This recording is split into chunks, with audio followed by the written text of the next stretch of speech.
So this is Eric, and he's trying to figure out how to get gas in his brand new airplane.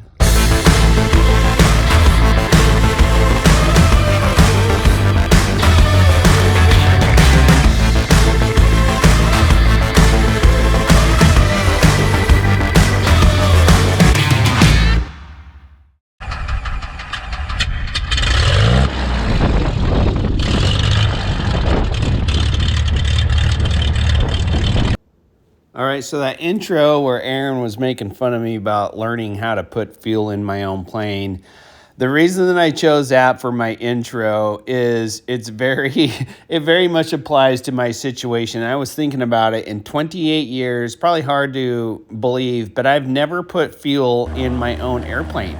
As a student in Nampa, Idaho, I was renting from a place, and they came pre-fueled. And then I joined the military, and guess what? They were all fueled.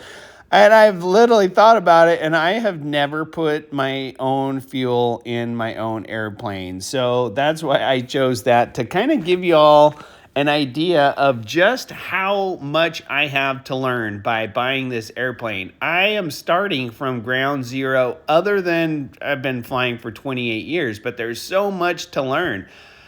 Just taxiing and the engine management, if you will. And that kind of made me think about, like, why all the airlines are so up and up on turbine PIC time, when honestly flying one of these things with a constant speed prop and mixture control and all that kind of stuff, it's honestly way more complex in a lot of ways, other than the performance. Obviously, if you get a turboprop or a jet, you have way more power and performance.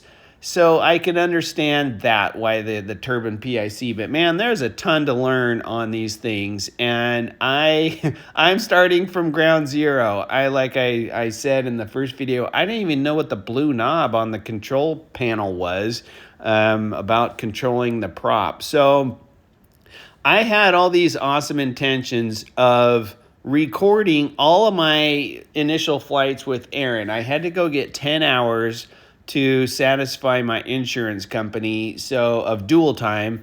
They signed Aaron off as a essentially certified person to give me this dual time in this high performance airplane. So that's where it all started. And I went out and bought the microphone and the adapters and all that stuff to record all our comms and what we're talking about, and all through the flights. And I was going to make at least 3 separate videos to that. But man, I'll tell you what, I was so...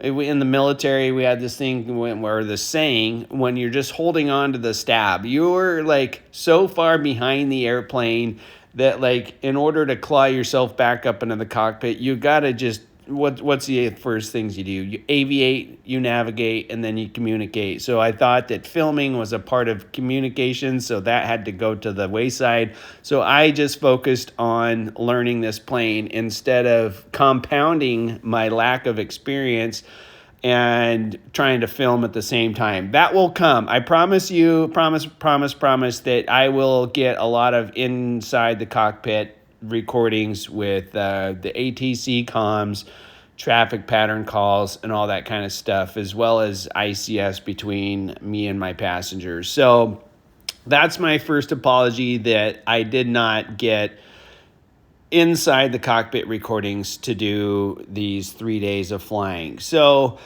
day one, I got over to Spokane on a Thursday. Let me think about that. Thursday at about 1:30, we kind of checked out the plane, did some pre-flighting stuff, kind of just talked about the systems, the emergency gear extension, and all that kind of stuff.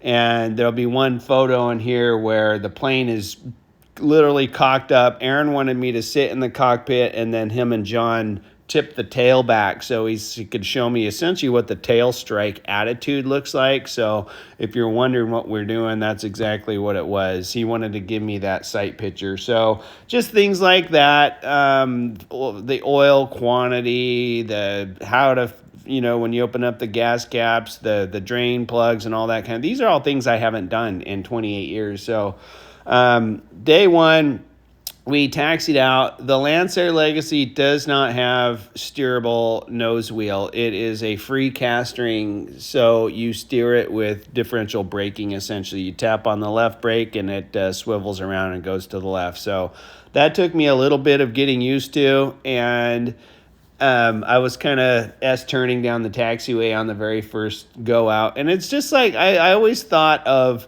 my first time flying formation in the Navy in a T-34 down in Corpus Christi. And man, your instructor would get you right up into that parade echelon position. And he said, okay, you got the controls. And it would just be a matter of seconds until you were essentially inducing all these oscillations, over controlling the airplane, and the instructor would have to take the controls and get it back in that parade echelon. And you'd be thinking, there is no way I'm going to ever get this. But you just have to trust in your own abilities, and that was the way I felt flying this airplane. From the very first takeoff roll, I was struggling. Obviously I wasn't feeding in nearly enough right rudder. You could see that on our first departure out of the Tacoma Narrows Bridge. I was just going further and further and further left of centerline, which on a wide runway, not a big deal, but as the 3 days of flying went on, I definitely got better at centerline control and putting in enough right rudder, and then kind of feeding it out as the plane accelerated. But on that very first rotation, I think I essentially over-rotated, and then I dropped the nose, and then I over-corrected, and I essentially put myself in this huge PIO, pilot-induced oscillation. I don't know if GA uses that term a lot, but we use that a lot in the military. So I'm just up and down, trying to get a nice, smooth climb attitude. And the other thing that I haven't done in 28 years is really flown looking out the window. Like, we don't use an artificial horizon in the Boeing 737. Like, we don't use the big earth. We use our instruments, and I have a heads-up display in the captain's seat. So I have not flown an airplane looking out the window in 28 years because I've flown with a HUD for 28 years. So all those things are different, and this forced me to look out the window, and there's an awesome horizon out there. There's something like Aaron was even joking about it. He goes, you know what it's called where the sky meets the ground? That's called the horizon, being all sarcastic. And it was funny, and it put me at ease and realize that, hey, there's a lot of information outside the window. So I got more comfortable with, and that was essentially the first drill we did, that flight radar picture you've seen with all the spaghetti on it. That was our very first day, and there was about 1 million laps and circles and racetracks that we did, and Aaron would say, all right, I'm going to cover up your attitude indicator, and I want you to do a left 360 and come back on this heading and see how little of altitude you can lose just looking out the horizon. You do it to the left, you do it to the right, and what I was picking up on is the spots on the cowling where the horizon would meet. And so this is probably going to sound ridiculous to all you GA fellow pilots out there because you've been doing it for your whole life, but I haven't been doing that kind of stuff for 28 years. So it was good to get back to the basics of using Mother Earth as my primary attitude gyro. So we did a bunch of that. We actually did a couple stalls. We did some slow flight. We did some hard turns around a point, just a bunch of that kind of stuff. And then we dropped into Deer Park up north of Spokane for my very first landing. And holy crap, if it wasn't like about a 20-knot direct crosswind with blowing snow across the runway, and I was like, Aaron, are you sure we could do this? And I PIO'd down the whole length of the runway but we got it on the ground. And that's one thing in the airline, if you don't touch it down in the touchdown zone, you hit the toga button, you go full power, and you get out of there. But on a plane like this, on a 5,000-foot runway or whatever it was down there at Deer Park, it's honestly probably safer just to kind of, get it settled and get it on the ground. You still have plenty of runway. It's not ideal, I understand that, but we got it on the ground in probably a 20-knot crosswind and went in to get some fuel. So that was day one, and then we just flew back to Phelps Field for a full stop. Day two, Aaron put me through the ringer. We went everywhere, and that was one of the things that I wanted to do is to expose myself to ForeFlight, which I have never used before, and how to use it, how to pull up traffic patterns and frequencies and all this stuff for all these little uncontrolled or Class D airports. And so I could get comfortable with that. So we took off out of Phelps Field, and our first stop was Wenatchee over there on the Columbia River. And from there we went right into the landing pattern, and that's probably where we did the most pattern work. We just bounced, we would do a full stop. Lancair doesn't suggest doing touch and goes. You either do come to a stop and back taxi for a full length. That runway again was like 5,500 feet. So we had plenty of runway to come to a full stop, essentially a stop and go, reset the flaps to 10 and do our takeoff. And Aaron was having me retract the gear on every takeoff. So it was an extremely busy landing pattern. You take off, and that thing has so much power and climbs like crazy. So it would just be a matter of seconds until you're at pattern altitude. And it was fun because it was kind of over task saturating me, and it was keeping me busy, and that pays dividends down the road. As long as you don't get so overloaded that you just start making mistakes. So I like that we were retracting the gear, totally reconfiguring every single time, and then we'd start hitting our speeds. In this plane, you can go to flaps 10 at 170 knots indicated. The gear speed is 140 and the full flaps is 120. So those are kind of your numbers. And then as you're coming in on final approach, as you're crossing the fence there, you're looking for about 90 to 95 knots, and then you're touching down at about 80. So those are the speeds.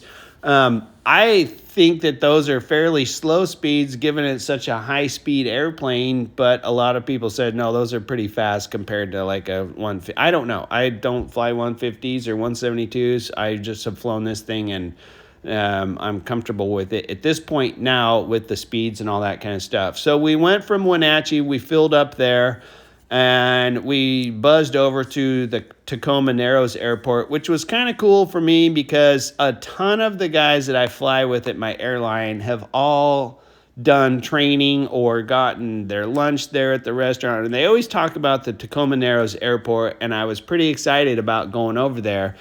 It was a completely bluebird day as we dropped over the Cascades, and holy crap. So now, like I said, I've never put in fuel in my own plane. I've never, trimmed out an engine or set the prop and all that kind of stuff. Well, this is the first time I've ever gone through Class B airspace VFR. Like, I was thinking about that too. And like at the airline and in the military, every single time you do a flight, you are IFR, and all the airspace issues, that's essentially over to ATC to keep you clear of or whatever, or tell you, hey, you're below Class B airspace or whatever. And so that was a huge learning point for me because I'd go buzzing in there, especially with this little plane. I'd be like, hey, 250, this plane will do cruise at 250 or whatever. And Aaron's like, whoa, slow down. You're below Class D or C or A or whatever.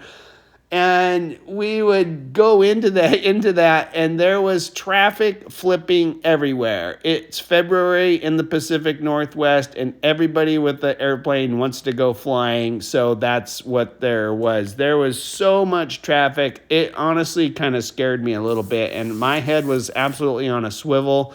ForeFlight with the traffic on there, and we got traffic on our Garmin as well. That was a huge situational enhancer, so I really like that. I got to learn to keep ForeFlight in my scan. I'm trying to figure out how I'm going to mount it. But so we go bebopping in. We're just to the southeast of the SeaTac Airport, kind of going over by McCord and Tacoma to get over to the Narrows Airport.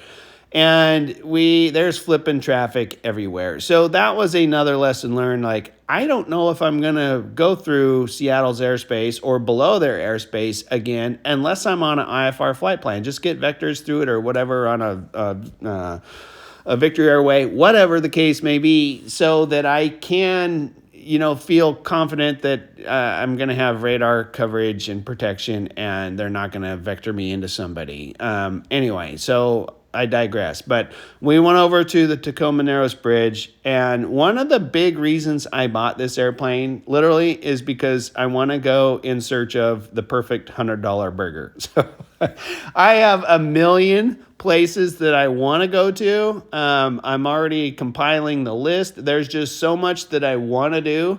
So many places I want to go. There's a couple Facebook groups that I've been kind of tracking and taking notes on where to go, what food to get, all that kind of stuff. So it's just fun to me to pull up to an airport and pop out and go jump in and have lunch and hop in and fly off to your next destination. So that's one of the big reasons, honestly, that I bought this plane, other than being able to jump in and cover some ground and go to a destination. I've got roots in Boise, Spokane, Missoula, Southeast Alaska. I got this plane because it can cover some miles in a very short time. So that's what we did. We went in the Tacoma Narrows, took off out of there, flew back up over into, where was it? Ephrata Municipal, and we're going down, and Aaron pulled a little trick on me. He pulled the gear control circuit breaker, so I dropped the gear, go through my landing checklist. I'm like, I don't think that gear's down, and it was a valuable lesson to kind of listen to the plane, feel the plane. Hey, did I hear the gear coming down? No, and I'm like, and the sun was coming in. It looked like it was lighting up the three indicating lights on the panel, but I hit the test button. I'm like, no, gear's not down. Let's go around. So we did that. Started to practice some emergencies like that. So we climbed up, went through a checklist, and then lo and behold, I saw the circuit breaker that Aaron had pulled on me. So we figured that out and stopped in and got fuel and continued on back over to Felts Field. I think we went so many places I can't even keep them all straight. But so that was day 2. Now we're up to, I think we're over 7 hours in the plane after 2 days. We're banging out some pretty good flights and getting some time in the plane. And we went over for day 3, our last day. We just needed over 3 hours of flight time. So we took off out of Felts Field and we headed up. We kind of did that's where we did that airport evaluation pass, kind of looking at the, hey, if the engine failed here and we had to land on a snowy strip or whatever, could we do it? That kind of stuff. So we flew up towards Sandpoint and over top of Lake Pend Oreille. This is where Aaron really started to focus on the, what am I trying to say here? How to manage the engine, the oil temperature, the mixture, the EGTs, the cylinder head temperatures, all that stuff. And we really dove into the display, what do you call it? The EFIS or whatever you want to call it, where there's 8 million engine parameters that you can monitor in there. And it was all foreign to me. So we really spent some time with the autopilot on, just going through those things and figuring out what, I still am not completely clear on it, but Lancair, one of your options is essentially run 50 degrees lean of peak. And so the way that Aaron had explained it to me is you can sit there and watch your EGTs climb as you lean it out, and then it will eventually start to drop back down, and that's when you know that you have essentially gone lean until it is peaked out. And you can see those little red hash marks, the history marks on those. So we started to, and when we go 50 degrees, lean of there. So I think I understand that. I'll continue to sort it out. So from there, we went up to Bonner's Ferry. We did some more high altitude. In the military, we called them a HAPL or a LAPL, a high altitude power loss or a low altitude power loss, or a PEL, a precautionary emergency landing, i.e. your engine's starting to sputter. What are you going to do? So we did a couple of those. We did some normal landing stuff, and I said, hey, Aaron, I want to try this Lancair profile where they have you cross over the field at 3,500 feet with your prop full at low RPM. So it's essentially kind of feathering the prop so you get much better glide performance out of it. This thing is a rock, by the way. And we started to do that essentially like a HAPL, high altitude power loss sort of a scenario into Bonner's Ferry. And that was a lot of fun to do that. Those were really fun in the military. Did those in both the T-34 and the T-45. We didn't really do them in the F-18 because it was a twin engine plane. So we never really practice a total power loss in that, because you'd always probably have at least one engine. But anyway, we did a couple of those, and then we zipped down to Sandpoint, got our fuel, and then we headed up over the mountain. And this is, I believe, we're about where we're at in the video right now. Aaron wanted to show me a couple things. He says, if you're flying up a canyon, you get boxed in, the weather's boxing in around you, the best way to do a really tight turn radius is to throw your flaps out to 10 degrees, slow it down to 100 knots, and you can put on a pretty aggressive turn to get out of a canyon. So we practiced a couple of those. And then he also was telling me some things about, like, okay, what if you're getting boxed in? Yeah, this is where the flaps are at 10, and we're just going to do a couple 180 degrees turns back out. So it was actually quite impressive of how quickly that thing changes direction and the turn radius that it has at 100 knots with your flaps at 10. It was pretty impressive, to be honest with you. So we did a couple of those, and you'll see here in a couple minutes. He also told me about a spiral where, like, you're like VFR on top, you see a blue hole, you see the ground, you want to drop down in that hole. He goes, how do you get down through that hole safely? So we threw out everything. We threw out the landing gear, we threw out the flaps all the way to 40, and then we also put out the speed brakes. This airplane has speed brakes that pop out of the wing. You'll see those here in a second. And they are extremely effective. Like, man, you can really, really feel those things working. And it's just essentially a spoiler that pops up on top of the wing. Here goes the gear. There's the speed brakes. And he was telling me that that's essentially the same speed brakes that certain Learjets have. And he said you can trim it out for more or less drag, essentially. So you do that, throw out your full landing gear, speed brake, and the flaps, and that thing comes down like a rock, and you're not really going anywhere. So you're essentially doing a spiral down through a hole in the clouds kind of a thing. That was kind of a fun drill too, and pretty impressive on what sort of a vertical speed you could pick up to get down through that hole. The other thing is loitering. He told me a story where he was flying overseas, and he essentially got boxed in and could not get out. So he slowed the plane down, I think like 110, 120 knots, and just really, really cut back on the fuel flow to maintain that speed. And man, we got down to like 4.5, 5 gallons an hour. And he's like, all right, you've got 35 gallons in the plane. You could loiter for 7 hours in this thing if you needed to. Like, so if you could just find a spot on the ground, you could do turns around that for 7 hours, and the weather probably will change in 6 or 7 hours, and you can get home safely. So that was another kind of a cool drill, just to see that fuel flow drop down next to nothing. That was pretty cool. So we did a bunch of those drills. This was the last day, and we're kind of touching on some of those highlights: the emergency procedures, the the HAPL, the LAPL, the spiral, the tight turn, all that kind of stuff.